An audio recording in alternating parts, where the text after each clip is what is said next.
Programang ito ay rated SPG. Striktong patnubay at gabay ng magulang ang kailangan. Maaaring may masiselang tema, lengguwahe, karahasan, sexual, horror o droga na hindi angkop sa mga bata.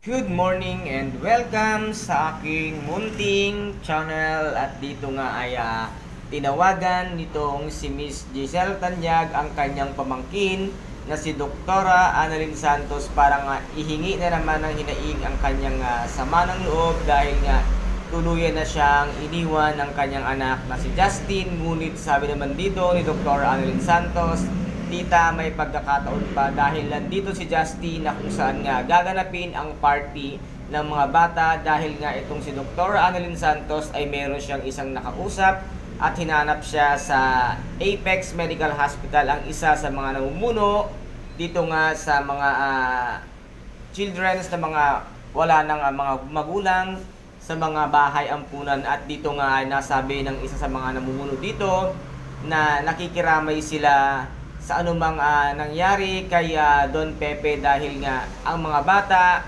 sa orphanage ay talagang nalulungkot dahil wala nang magpapasaya sa kanila at wala nang magbibigay ng kasiyahan sa kanila sa araw ng Pasko, na dahil nga si Don Pepe ay nagbibigay doon ng konting kasiyahan at nagpapaparty at nagsusuot pa siya ng costume na siya si Santa Claus na sumasayaw-sayaw. At dito naman ay naisipan nitong si Dr. Annalyn Santos na ipagpatuloy ang nasimulan nga ni Don Pepe. Gaano kabait ang ating bidang si Dr. Annalyn Santos na siya na mismo ang magpapatuloy ng nasimulan nga ni Don Pepe. At dito nga ay kinausap niya itong si Justin at humihingi siya ng tulong na sana itulungan siyang mag-set ng party para sa mga bata. Ngunit nabigo nga ang ating bidang si Dr. Annalyn Santos kung kaya't nakasama niya si Dr.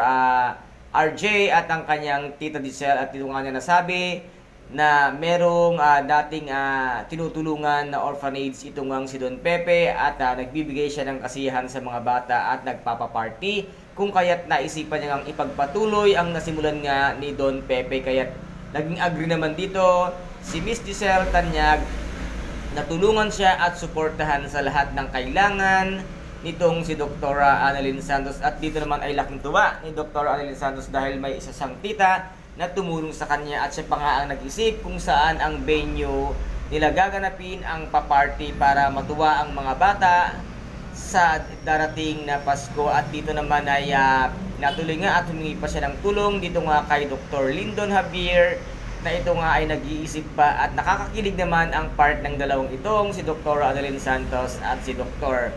Lyndon Javier ay niregaluhan nga ni Dr. Lyndon Javier si Dr. Annalyn Santos ng isang mamahaling kwintas, na ito naman ay kinagulat at kinabigla nga ni Dr. Annalyn Santos dahil hindi niya sukat akalain na bibigyan siya ng isang napakamahal na kwintas ni Doc Lyndon. At ito nga ay sabi niya ay regalo sa kanya dahil napakabait niya nga at parang siopaw na matambok ang kanyang mukha. At ito pa nga siya biniro ni Dr. Annalyn Santos na hindi na side lang ito kung sabihin mo mukhang siopaw ang mukha ko. Ngunit ano kaya ang tunay na nasa loobin nitong si Dr. Lyndon Javier kay Dr. Annalyn Santos dahil binigyan niya ito ng isang napakahalaga at napakamahal na alahas. Ito po ang ating pakaabangan dito nga sa Abot Kamay na Panganap, na kung saan ay patindi ng patindi at napakaganda ng bawat kaganapan. Ano kaya ang magiging role dito ni Dr. Lyndon Javier kay Dr. Annalyn Santos? Maipagtapat niya kaya ang tunay na nilalaman ng kanyang puso? And guys, at kung nagustuhan po rinyo ang aking video for today, paki-subscribe na lamang po ng aking channel, paki-like and share para maging update kayo sa lahat ng gagawin kong video. Maraming salamat po. Ingat, God bless, and bye-bye!